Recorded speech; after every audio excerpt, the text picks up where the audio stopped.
আজকের গল্পটা আমি শুরু করতে চাই একটা খুব ছোট্ট কথায়।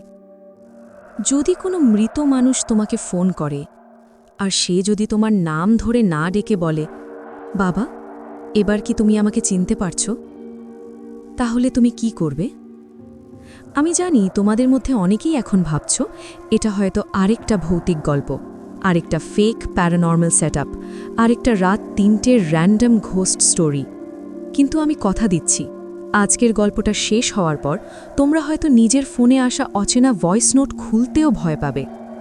কারণ আজকের গল্পে ভূত আছে, মৃত আত্মা আছে, একটা শিশুর কান্না আছে, একটা বাড়ি আছে যেটা আগুনে পুড়ে গিয়েছিল, আর আছে এমন একটা সত্যি যেটা জানার পর মানুষ নিজেকে আর আগের মতো দেখতে পারে না। আর সবচেয়ে ভয়ের কথা কি জানো? এই গল্পে খুনি কে সেটা প্রথম থেকেই সামনে ছিল। শেষ পর্যন্ত শুনো, কারণ শেষের টুইস্ট শুধু টুইস্ট না, এটা একটা অভিশাপের মতো। গল্পটা আমাদের কাছে যেভাবে পাঠানো হয়েছে ঠিক সেভাবেই আপনাদের সামনে তুলে ধরছি। এখানে কোনো ধরনের পরিবর্তন করা হয়নি। আমার নাম আরিয়ান, আমি একটা হরর স্টোরি টেলিং চ্যানেল চালাই। তোমাদের মতোই আমিও রাত জেগে গল্প শুনি, গল্প বলি, ভয়েস রেকর্ড করি, এডিট করি, আর মানুষের পাঠানো প্যারানর্মাল কনফেশন কালেক্ট করি। প্রায়ই unknown mail, anonymous message, audio clip, পুরনো ছবি, সিসিটিভি স্টিল এসব পাই।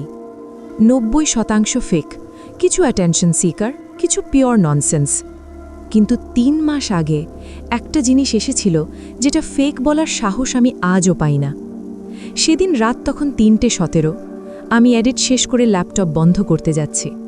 হঠাৎ হোয়াটসঅ্যাপে একটা আননোন নাম্বার থেকে 7টা ভয়েস নোট এলো। কোনো টেক্সট নেই, কোনো ডিপি নেই, দেশের কোডও উইয়ার্ড। আমি প্রথমে ইগনোর করেছিলাম। 10 সেকেন্ড পরে আবার একটা মেসেজ, শুধু একটা লাইন, সবগুলো একসাথে শুনবেন না। আমি ভেবেছিলাম প্র্যাঙ্ক, কিন্তু তারপর ওই নাম্বারটা আমার পুরনো নিকনেম দিয়ে আমাকে ডাকল। একটা নিকনেম যেটা আমি বহু বছর কারো কাছে বলিনি। অরু, প্রথমটা শোনো। আমি ফ্রিজ হয়ে গেলাম। অরু নামে আমাকে শেষ ডাকত শুধু 2জন মানুষ, আমার মা আর আমার 5 বছরের মেয়ে মিশি। মিশি 3 বছর আগে মারা গেছে। আমি কাপা হাতে প্রথম ভয়েস নোটটা চালালাম। শুরুতে শুধু স্ট্যাটিক, পুরনো ক্যাসেটের মতো আওয়াজ। তারপর খুব আস্তে একটা বাচ্চা মেয়ের গলা, বাবা, তুমি আবারও লাইট জ্বালিয়ে ঘুমিয়েছ? আমার বুকের ভেতরটা হঠাৎ খালি হয়ে গেল, কারণ এটা শুধু একটা বাচ্চা মেয়ের গলা ছিল না, এটা মিশির গলার মতো শোনাচ্ছিল। হুবহু না, কিন্তু খুব কাছাকাছি, যেন কেউ ইমিটেট করছে, আবার একদম ইমিটেটও করছে না। ওই গলাটা আবার বলল, তুমি তো বলেছিলে অন্ধকারে যারা আসে তারা আলোতে ঢুকতে পারে না। আমি আর বসে থাকতে পারছিলাম না, কারণ এই কথাটা, এই এক্স্যাক্ট লাইন আমি একবার মিশিকে বলেছিলাম, যেদিন সে ব্ল্যাকআউটে কেঁদে ফেলেছিল।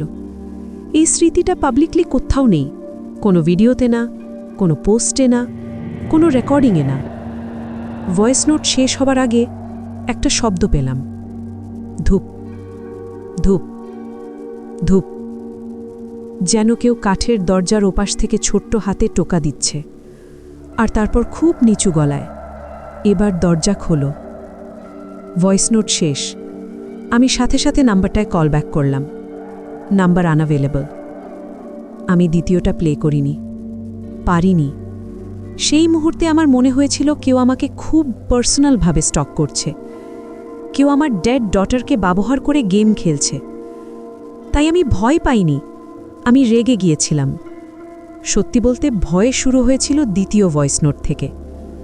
5 মিনিট পর আমি দ্বিতীয় নোট চালালাম। শুরুতেই একটা শিশুর হেভি ব্রিডিং, তারপর ওই একই গলা, তুমি আজও ওখানে যাও না কেন? আমি বললাম, হু আর ইউ? অবশ্যই রেকর্ডিং আমাকে শুনতে পাচ্ছিল না, তবু জবাব এলো, যেখানে আগুন লেগেছিল। আমার হাত ঠান্ডা হয়ে গেল, কারণ 3 বছর আগে আমার স্ত্রী অনন্যা আর মেয়ে মিশি মারা গিয়েছিল এক হাউস ফায়ারে।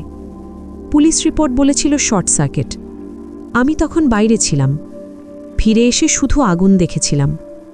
আমাকে সবাই ভিকটিম বলেছিল, সবাই সিম্প্যাথি দিয়েছিল, কিন্তু ওই নোটের শেষে যে কথাটা এলো সেটাই প্রথম আমার মাথায় সন্দেহ ঢুকিয়ে দেয়। তুমি বাইরে ছিলে না বাবা, তুমি ভেতরেই ছিলে। আমার পুরো শরীরে কাঁটা দিয়ে উঠল, কারণ এটা ইম্পসিবল। আমি সেখানে ছিলাম না, অথবা কমপক্ষে আমি তাই বিশ্বাস করে এসেছি। তোমাদের একটা কথা বলি, ট্রমা মানুষকে শুধু কাঁদায় না, ট্রমা স্মৃতি খেয়ে ফেলে। কিছু রাত ব্লার হয়ে যায়, কিছু শব্দ মুছে যায়, কিছু সত্যি নিজেকে বাঁচানোর জন্য মানুষ নিজের কাছ থেকেই লুকিয়ে রাখে। অনন্যা মারা যাবার পর আমার থেরাপিস্ট বলেছিলেন আমার মেমোরি ফ্র্যাগমেন্টেশন হয়েছে, আমি অনেক কিছু মিক্সড আপ মনে করতে পারি।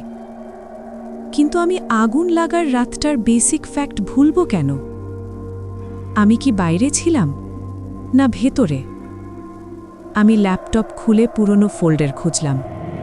Police report, insurance mail, hospital discharge summary, therapy prescription সব ছিল, কিন্তু একটা জিনিস ছিল না, সেদিন রাতের সিসিটিভি ক্লিপ।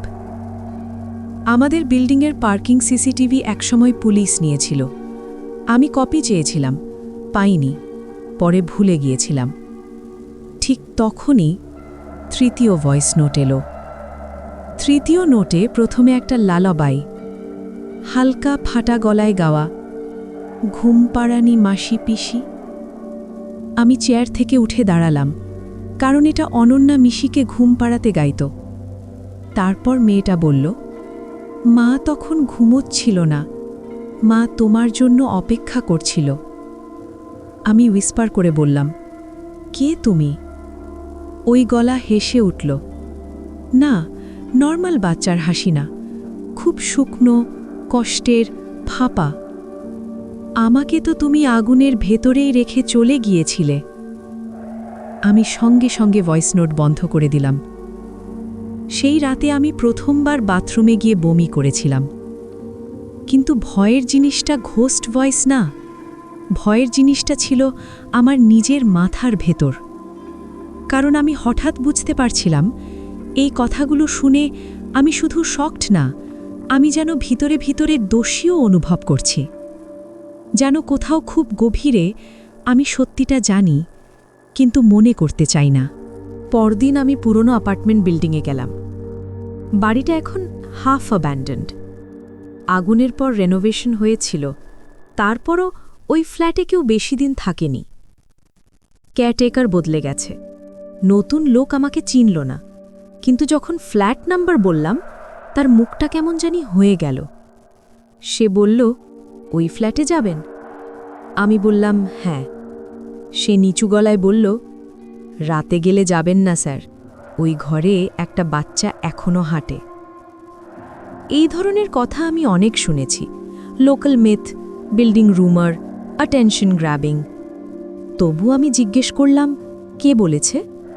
সে বলল, আগের কেয়ারটেকার আর যে পেন্টার লাস্ট ওয়াল কাচআপ করতে গিয়েছিল। ওরা বলে বেডরুমের বার্ন্ট ওয়ালের সামনে দাঁড়ালে কারোর কারোর কানে একটা বাচ্চা মেয়ে বলে, দরজা বন্ধ করো না। আমার পা কাঁপছিল, কারণ আগুনের রাতে ফায়ার রিপোর্ট অনুযায়ী বেডরুমের দরজাটাই নাকি ভিতর থেকে জ্যাম ছিল। আমি কি নিয়ে ওপরে উঠলাম। ফ্ল্যাট খুলতেই একটা বার্ন্ড স্মেল পেলাম। অসম্ভব, 3 বছর পরে আগুনের গন্ধ থাকবে কেন? আমি ভিতরে ঢুকলাম। Drawing room empty, kitchen repaint করা, কিন্তু বেডরুমের এক কোনায় ওয়ালের রং অন্যরকম।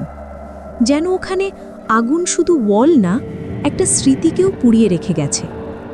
আর তখন আমার ফোন ভাইব্রেট করল। চতুর্থ ভয়েস নোট। আমি বেডরুমের মাঝখানে দাঁড়িয়ে নোটটা প্লে করলাম। ওই একই কণ্ঠস্বর, এবার খুব কাছে, যেন আমার ঠিক পেছনে দাঁড়িয়ে। বাবা, পেছনে তাকিও না। আমার পুরো শরীর জমে গেল। ভয়েস নোট চলতেই থাকল। যেদিন তুমি পেছনে তাকিয়েছিলে সেদিনই মা বুঝে গিয়েছিল। আমি ধীরে ধীরে নিঃশ্বাস নিতে লাগলাম। তারপর নোটের শেষে একটা নতুন শব্দ, একজন প্রাপ্তবয়স্ক মহিলার কণ্ঠ, খুব মৃদু, খুব ভাঙা। আরিয়ান, দরজাটা খুলো, মিশি ভেতরে। এটা অনন্যার গলা। না, আমি নিশ্চিত হতে পারছি না, কিন্তু ওই গলাটা অনন্যার মতো। আর ঠিক তখনই বেডরুমের দরজাটা আমার পেছনে নিজে থেকে আস্তে করে বন্ধ হয়ে গেল। ঠাস। আমি ছুটে গিয়ে হ্যান্ডেল টানলাম। লক না, তবু খুলছে না। ওই সময় দরজার অন্য পাশ থেকে ছোট্ট হাতের টোকা। ধূপ, ধূপ, ধূপ। আমি চিৎকার করে উঠলাম, কে ওখানে? কোনো উত্তর নেই। তারপর একদম কানের কাছে ফিসফিস, তুমি তখনও এরকম চিৎকার করেছিলে। আমি দরজা ধাক্কা মারতেই সেটা খুলে গেল। বাইরে কেউ নেই, কিন্তু হলওয়ের শেষ মাথায় মাটিতে একটা জিনিস পড়েছিল, একটা অর্ধেক পোড়া পিঙ্ক হেয়ার ক্লিপ। এটা মিশির ছিল। আমি হেয়ার ক্লিপটা হাতে নিয়ে বসে পড়লাম। কিন্তু এখানেই গল্পটা ঘোস্ট স্টোরি থেকে অন্য জায়গায় টার্ন নেয়। ফ্ল্যাট থেকে নেমে আমি সোজা থানায় গেলাম। পুরনো ইনভেস্টিগেটিং অফিসার রিটায়ার করেছে। নতুন অফিসার পুরনো আর্কাইভ থেকে ফাইল বের করল। Fire case closed. Reason, electrical accident. Fatality, wife and minor daughter. Husband survived. Minor smoke exposure. সব এক্সপেক্টেড। কিন্তু ফাইলের ভেতরে একটা অ্যানেক্সার ছিল, যেটা আমি আগে দেখিনি। Psychological observation note. ওখানে লেখা ছিল, ইনসিডেন্ট নাইটে আমি রিপিটেড কনফিউশন দেখিয়েছিলাম। আমি নাকি বারবার বলছিলাম, আমি ওদের ভেতরে রেখে আসিনি, আমি তো আবার ঢুকেছিলাম। আমি অফিসারকে বললাম, এর মানে কি? সে বলল, দেখুন, ট্রমা ভিকটিমস অনেক কিছুই বলতে থাকে, সব লিটারাল না। আমি জিজ্ঞেস করলাম, সেদিন পার্কিং সিসিটিভি ছিল? সে কিছুক্ষণ চুপ করে রইল। তারপর বলল, ছিল, কিন্তু ফুটেজ খুব পরিষ্কার ছিল না। আমি বললাম, আমি দেখতে চাই। সে বলল, অফিশিয়ালি কেস ক্লোজড, কিন্তু আপনি ভিকটিম। আমি আনঅফিশিয়ালি অ্যারেঞ্জ করতে পারি, কাল আসুন। আমি সেদিন রাতে বাড়ি ফিরলাম, আর ফিরেই পঞ্চম ভয়েস নোট পেলাম। পঞ্চম নোটটা অন্যরকম। শুরুতেই হেভি স্ট্যাটিক, তারপর আগুনের ক্র্যাকলিং সাউন্ড, তারপর অনন্যার গলা। এবার অলমোস্ট ক্লিয়ার। আরিয়ান, তুমি আবার ওটা খুলেছ? আমার বুক ধক করে উঠল, কারণ এই লাইনটা নর্মাল না। এটা এমন না যে কেউ ইমিটেট করলেই বিলিভেবল হয়। ওটা বলতে কি? তারপর অনন্যা বলল, আমি তোকে বলেছিলাম ওই ঘরে ওকে একা রেখে রেকর্ড করিস না। আমি নিঃশ্বাস বন্ধ করে শুনছিলাম।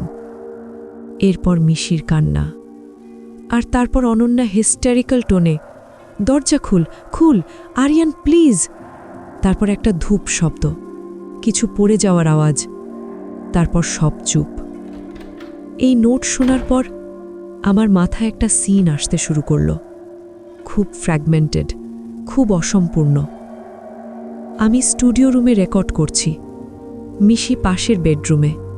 আমি চাই সে একা থাকুক, যাতে ব্যাকগ্রাউন্ড নয়েজ না আসে।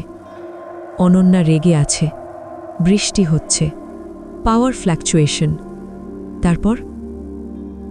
তারপর একটা লকড ডোর। কিন্তু এর পরের কিছুই ক্লিয়ার না। আমি সারা রাত ঘুমোতে পারিনি। ভোরের দিকে আমি নিজের চোখের দিকে তাকিয়ে বুঝলাম, আমি আমার নিজের চোখকে বিশ্বাস করছি না। কারণ আমি প্রথমবার ভাবলাম, হয়তো আমি ইনোসেন্ট না। পরদিন সিসিটিভি দেখতে গেলাম। পুরনো করাপ্টেড ফুটেজ রেস্টোর করা হয়েছে। ক্লিপটা গ্রেনি, ডার্ক, টাইম স্ট্যাম্প ব্রোকেন। দেখা গেল আগুন লাগার আনুমানিক 10 মিনিট আগে আমি বিল্ডিংয়ে ঢুকছি। এর 5 মিনিট পরে আমি আবার বেরোচ্ছি। তারপর 3 মিনিট পর আমি আবার দৌড়ে ঢুকছি। এই পর্যন্ত ঠিক ছিল, কিন্তু এরপর যে ফ্রেমটা এলো সেটা আমার জীবনটা উল্টে দিল। কারণ আগুন ছড়ানোর আগেই একবার ব্যালকনির গ্লাসে আমার সিলুয়েট দেখা গেল। আমি দাঁড়িয়ে আছি ভেতরে, মানে ওই সময় আমি বাইরে না, আমি অ্যাপার্টমেন্টের ভেতরেই ছিলাম। আমি অফিসারকে বললাম, এটা ইম্পসিবল। সে বলল, স্যার, ইম্পসিবল জিনিস ফুটেজে ধরা পড়ে না। আমি জিজ্ঞেস করলাম, আর কোনো অডিও, ইমার্জেন্সি কল? সে মাথা নাড়ল। একটা 23 সেকেন্ড ইমার্জেন্সি কল ক্লিপ আছে। আমি শুনলাম। লাইনে অনন্যা কাঁদছে না, চিৎকার করছে না, সে শুধু বলছে, ও আবার শুরু করেছে, প্লিজ তাড়াতাড়ি আসুন। ও কে? আগুন? আমি? নাকি অন্য কিছু? ক্লিপের শেষে খুব আস্তে একটা বাচ্চা গলা, মা, বাবা দরজা বন্ধ করেছে। আমি সোজা আমার পুরনো থেরাপিস্টের কাছে গেলাম, ডক্টর সমরেশ। তিনি আমাকে দেখে অবাক হলেন না, যেন তিনি জানতেন আমি একদিন ফিরব। আমি সব বললাম, voice note, hair clip, flat, CCTV, emergency call. তিনি দীর্ঘক্ষণ চুপ থেকে একটা ফোল্ডার বের করলেন। আমি বললাম, এটা কি? তিনি বললেন, এই ফাইল তোমাকে আগে দিইনি, কারণ তখন তুমি স্টেবল ছিলে না। ওই ফাইলে আমার সেশনসের নোটস ছিল। কিছু লাইন পড়ে আমার হাত কাঁপতে লাগল। Patient shows dissociative episodes under stress, auditory carryover of child voice, recurrent guilt fixation regarding locked room. Patient repeatedly says, আমি দরজা বন্ধ করিনি, অন্য আমি করেছিল। আমি তাকে বললাম, অন্য আমি মানে? তিনি খুব শান্ত গলায় বললেন, কখনো কখনো extreme trauma, sleep deprivation, suppressed rage মানুষকে নিজের ভেতরে ভাগ করে দেয়। সবাই ক্লিনিক্যাল মাল্টিপল পার্সোনালিটি না, কিন্তু ব্ল্যাকআউট সেলফ স্টেট হতে পারে। আমি চেঁচিয়ে উঠলাম, আপনি কি বলছেন আমি আমার পরিবারকে মেরেছি? তিনি বললেন না।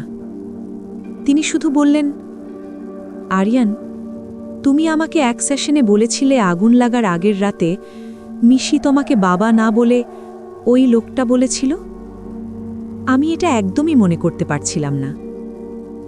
কেন একটা শিশু নিজের বাবাকে ওই লোকটা বলবে? এই জিনিসটা আজও আমার গায়ে কাটা দেয়। রাতে বাড়ি ফিরে আমি 6ষ্ঠ ভয়েস নোট চালালাম। এবার কোনো স্ট্যাটিক নেই, খুব ক্লিন। মিশির মতো গলা বলল, তুমি স্টোরি রেকর্ড করতে ভালোবাসতে বাবা, মনে আছে? তুমি বলেছিলে সত্যিকারের ভয় হচ্ছে যেখানে মানুষ বুঝতে পারে না সে জেগে আছে নাকি স্বপ্নে। আমি কাঁদছিলাম, কারণ এটা আমার নিজের কথা। আমি এক পুরনো নোটবুকে এই লাইনে এঁকেছিলাম। তারপর গলাটা বলল, সেদিন মা আমাকে তোমার রুমে যেতে বারণ করেছিল। ওই আলমারির ভেতরে যা ছিল সেটা যেন আমি না দেখি। আমার মাথায় লাইটনিংয়ের মতো একটা মেমোরি ফ্ল্যাশ করল।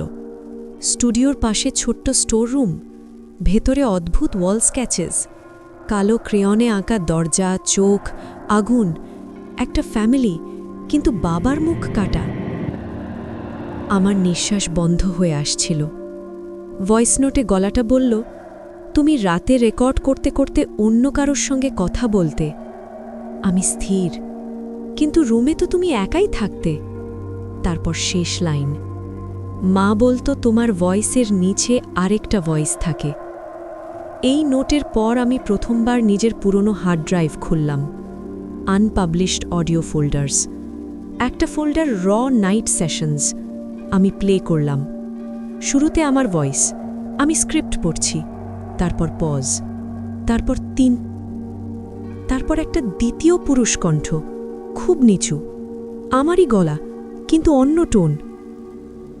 ওদের চুপ করাও। আমার মাথা ঘুরে উঠল। হার্ড ড্রাইভের ভেতরে আরেকটা ফাইল ছিল, নামহীন, ডিউরেশন 0812। আমি প্লে করলাম। শুরুতে অনন্যা বলছে, আরিয়ান তুমি আবার মেডিসিন খাওনি? আমি চুপ। তারপর অনন্যা বলল, তুমি ওর সামনে এসব করবে না। আমার গলা, ওর সামনে কি? অনন্যা, নিজের সঙ্গে কথা বলা বন্ধ করো। এরপর চেয়ার স্ক্রেপ, কিছু পড়ে যাওয়া, মিশির কান্না। তারপর আমি, অথবা আমারই অন্য একটা কণ্ঠ খুব ঠান্ডা স্বরে বলল, আজ কেউ দরজা খুলবে না। আমার বুক যেন ভেঙে গেল। রেকর্ডিংয়ে অনন্যা স্ক্রিমিং করছে, মিশি কাঁদছে, তারপর অনন্যা বলছে, তুই মানুষ না। আর শেষে লাইটের শব্দ, স্পার্কিং, আগুন না ইলেকট্রিক্যাল বার্স্ট। তারপর রেকর্ডিং অ্যাব্রাপ্টলি কাট। আমি বুঝলাম, যাই ঘটেছিল তার আগে সিভিয়ার সাইকোলজিক্যাল কোল্যাপস হয়েছিল। কিন্তু একটা প্রশ্ন থেকে যায়, যদি এটা অ্যাক্সিডেন্ট হয় তাহলে ভয়েস নোট পাঠাচ্ছে কে? যদি এটা আমার গিল্ট হ্যালিউসিনেশন হয় তাহলে আননোন নাম্বার কোথা থেকে এলো? আর হেয়ার ক্লিপটা বেডরুম করিডরে এলো কিভাবে? সকালে শেষ ভয়েস নোট এলো। মোট 7টার মধ্যে এটাই শেষ। এবার কোনো শিশুসুলভ টোন নেই, গলাটা কাম। আজ রাতে বেসমেন্টে যেও, যেখানে তুমি বাক্সটা লুকিয়েছ। আমি সাথে সাথে জমে গেলাম, কারণ অ্যাপার্টমেন্ট ফায়ারের পরে কিছু জিনিস আমি টেম্পোরারি স্টোরেজ বেসমেন্টে রেখেছিলাম, পরে বেশিরভাগ ফেলে দিয়েছি। কিন্তু একটা মেটাল বক্স সত্যিই ছিল, আমি ভুলে গিয়েছিলাম। আমি সন্ধে বেসমেন্টে গেলাম। অন্ধকার, পুরনো ড্যাম স্মেল, এক কোণে ধুলো জমা জিনিস, আর সত্যি একটা কালো মেটাল বক্স। চাবি ছিল না, কিন্তু রাস্টেড লক ভেঙে খুললাম। ভেতরে কি ছিল জানো? মিশির আঁকা ছবিগুলো, অনন্যার প্রেসক্রিপশন প্যাড, আমার স্লিপ মেডিসিন, একটা ছোট্ট অডিও রেকর্ডার, আর একটা ফোল্ডেড পেপার। পেপারে অনন্যার হ্যান্ডরাইটিং। আমি পড়তে শুরু করলাম। চিঠিতে লেখা, আরিয়ন, যদি তুমি এটা পড়ো তাহলে হয়তো আমি আর মিশি নিরাপদে নেই। আমি জানি তুমি খারাপ মানুষ নও, কিন্তু রাতে তুমি বদলে যাও। তুমি পরে কিছুই মনে রাখতে পারো না। তুমি দরজা লক করো, ভয়েস রেকর্ড করো, আর বলো কেউ আমাদের ডাকছে। তুমি বলো মিশি আসল মিশি না। তুমি বলো ওর গলার নিচে আরেকজন থাকে। আমি ডাক্তার দেখাতে চেয়েছিলাম, তুমি রাজি হওনি। আজ যদি কিছু হয় তাহলে জেনে রেখো, আমি শেষ মুহূর্ত পর্যন্ত বিশ্বাস করেছি তুমি ইচ্ছে করে আমাদের আঘাত করবে না। কিন্তু যদি তুমি বেঁচে যাও আর সব ভুলে যাও, তাহলে একদিন না একদিন সত্যিটা তোমার কাছে ফিরবেই। কারণ মৃতরা সবসময় প্রতিশোধ নিতে ফেরে না, কখনো কখনো তারা ফেরে যেন জীবিতরা আবার একই পাপ না করে। আমার চোখ ঝাপসা হয়ে গিয়েছিল। আমি রেকর্ডারটা চালালাম। ওই রেকর্ডারের লাস্ট ফাইল ছিল, তারিখ ফায়ার নাইট, প্লে, অনন্যার কাপা গলা। যদি কিছু হয় আমি রেকর্ড করে রাখছি। আরিয়ান আবার লকড এপিসোডে গেছে। ও বলছে রুমের ভেতরে যে মেয়েটা আছে সে মিশি না। আমি কাঁদতে কাঁদতে বসে পড়লাম। রেকর্ডিংয়ে মিশি বলছে, মা, বাবা কেন আমাকে দেখছে না? তারপর আমার গলা, খুব ঠান্ডা, ওকে বাইরে যেতে দিও না। অনন্যা, আরিয়ান তুমি ভুল দেখছ। তারপর একটা ধাক্কা, কিছু পড়ে ভাঙল, সম্ভবত ল্যাম্প, স্পার্ক, আগুন, সেকেন্ড কয়েক, কেয়স। তারপর একটা ছোট্ট গলা, খুব কাছে, খুব স্পষ্ট, বাবা, আমি ভয় পাচ্ছি। এরপর রেকর্ডিং শেষ। আমি বেসমেন্টের ফ্লোরে বসেছিলাম। ঠিক তখন আমার ফোনে একটা নোটিফিকেশন এলো, আননোন নাম্বার, একটা টেক্সট। এখন তুমি মনে করতে পেরেছ, এবার ওপরে যেও না। আমার শ্বাস বন্ধ হয়ে গেল, কারণ আমি বেসমেন্টে আসার আগে আমি আমার কারেন্ট অ্যাপার্টমেন্টে স্টোভ অন রেখে এসেছিলাম কিনা মনে করতে পারছিলাম না। আজকাল কয়েক সপ্তাহ ধরে আমি আবার ব্ল্যাকআউট ফিল করছিলাম। কিছু জিনিস মিসপ্লেসড, রাতে নিজে নিজে কথা বলা, বাথরুম মিরারে স্ক্রিবল। আমি হঠাৎ দৌড়ে বাসায় ফিরলাম।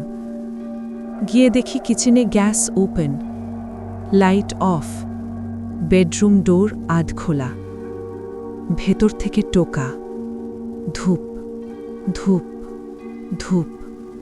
আমি কাপা গলায় বললাম, কে? একটা বাচ্চা মেয়ের গলা। দরজা বন্ধ করো না বাবা। আমি দরজা পুরো খুলে দিলাম। ভেতরে কেউ নেই, শুধু আমার রেকর্ডিং মাইক অন, আর কম্পিউটার স্ক্রিনে নতুন ফাইল সেভ হয়েছে। File name mishi_final.wave। আমি প্লে করলাম। ওপাশে মিশির গলা না, আমার নিজের গলা, কিন্তু সেই দ্বিতীয় ঠান্ডা গলা না, আমার স্বাভাবিক গলা। আমি ঘুমের মধ্যে বলছি, আজ না, আজ আর ওদের কিছু করব না।